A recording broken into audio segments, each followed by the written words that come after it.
Salut tout le monde. On se retrouve aujourd'hui pour le résumé de Emily in Paris saison 1. N'hésitez pas à liker et vous abonner à la chaîne, cela nous encourage à progresser et à proposer un meilleur contenu. Juste avant de commencer, j'aimerais remercier tous mes nouveaux abonnés. On est maintenant 300 sur la chaîne. Merci énormément pour le soutien. Sans plus tarder, passons à la vidéo.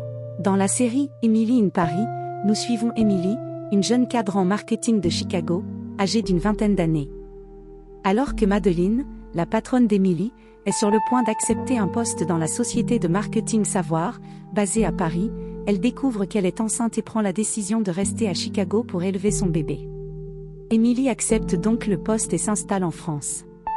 Elle crée le compte Instagram Emily in Paris pour raconter sa nouvelle vie, mais les choses ne sont pas aussi magiques qu'elle le pensait. Son attitude brillante et optimiste la met immédiatement en désaccord avec sa nouvelle patronne Sylvie. Celle-ci semble être coincée dans ses vieilles habitudes, et n'apprécie guère les nouvelles idées d'Emily, qui lui permettent quand même de gagner d'anciens et de nouveaux clients pour la boîte. La relation d'Emily avec Sylvie est d'autant plus tendue que l'un des principaux clients de Savoir, Antoine, qui a une liaison depuis des années avec Sylvie, semble aussi se prendre d'affection pour Emily. Et bien qu'il soit finalement révélé que les sentiments d'Antoine pour Sylvie sont platoniques et non romantiques, Emily aide cette dernière à se rendre compte qu'elle mérite mieux que d'être une simple maîtresse. Parmi les autres collègues de Savoir, on trouve le dramatique Julien et l'excentrique Luc, qui, au début, suivent l'exemple de Sylvie en laissant tomber Emily, mais sont rapidement conquis par sa positivité persistante. Pendant ce temps, le compte Instagram d'Emily gagne rapidement des followers, ce qui fait d'elle une influenceuse à part entière, lui permettant d'utiliser sa nouvelle influence pour attirer de nouveaux clients pour la société. Si tout se passe bien pour elle sur le plan professionnel, la vie personnelle d'Emily est un peu plus compliquée.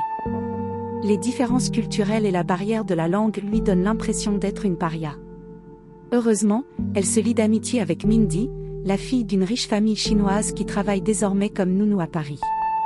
Cette dernière rêvait de devenir une chanteuse professionnelle, mais après une prestation embarrassante lors du plus grand concours de chant de Chine, elle a abandonné ses rêves et s'est installée à Paris pour vivre une vie plus simple. Mindy aide Emily à découvrir tout ce que Paris a à offrir. En déménageant à Paris, Emily a laissé derrière elle son petit ami Doug à Chicago, avec l'intention d'avoir une relation longue distance. Mais la distance devient trop grande pour celui-ci, et les deux se séparent, laissant Emily célibataire dans la ville la plus romantique du monde. Elle développe des sentiments pour son voisin Gabriel, qui vit dans l'appartement du dessous. Mais cette attirance se complique lorsqu'elle découvre que Gabriel a une petite amie, Camille, qui se lie d'amitié avec elle. Alors qu'Emily et Gabriel se rapprochent et s'embrassent même, Emily commence à se sentir coupable d'avoir trahi Camille, et tente de s'éloigner de Gabriel. Mais peu après, la relation entre Gabriel et Camille commence à se dégrader d'elle-même. Celui-ci est un chef cuisinier qui rêve de racheter le restaurant où il travaille actuellement. Ainsi, Camille demande à sa famille de lui prêter l'argent nécessaire à l'achat. Mais Gabriel refuse l'argent, ne voulant pas s'endetter auprès de la famille de cette dernière. Tout se joue vers la fin de la saison. Emily fait de Pierre cadeau, un client de la boîte, mais lorsqu'il est la cible de cascades publicitaires embarrassantes de la part de quelques jeunes créateurs de streetwear, Pierre perd confiance en lui et se retire de la Fashion Week de Paris. Cette débâcle pousse Sylvie à licencier Emily.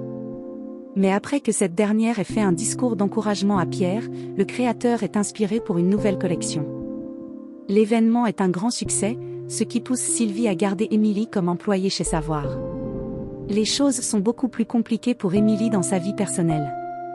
Sa meilleure amie Mindy accepte un emploi à temps partiel de chanteuse dans un club de striptease, mais est rapidement licenciée par ses employeurs conservateurs pour lesquels elle fait office de nounou. Mindy est donc obligée d'emménager avec Emily. Celle-ci entame également une relation naissante avec le neveu de Pierre, Mathieu, qui, après l'énorme succès de la semaine de la mode, propose à Emily de l'emmener en vacances romantiques à Saint-Tropez.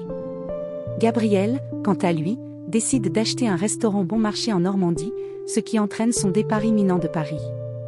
Sa relation avec Camille s'en trouve brisée, et sachant que c'est peut-être la dernière fois qu'elle voit Gabriel, Emily décide de céder à ses sentiments et de coucher avec lui. Mais le jour du départ de ce dernier, Antoine lui propose d'investir dans son restaurant parisien, ce qui signifie que Gabriel va finalement rester dans le coin.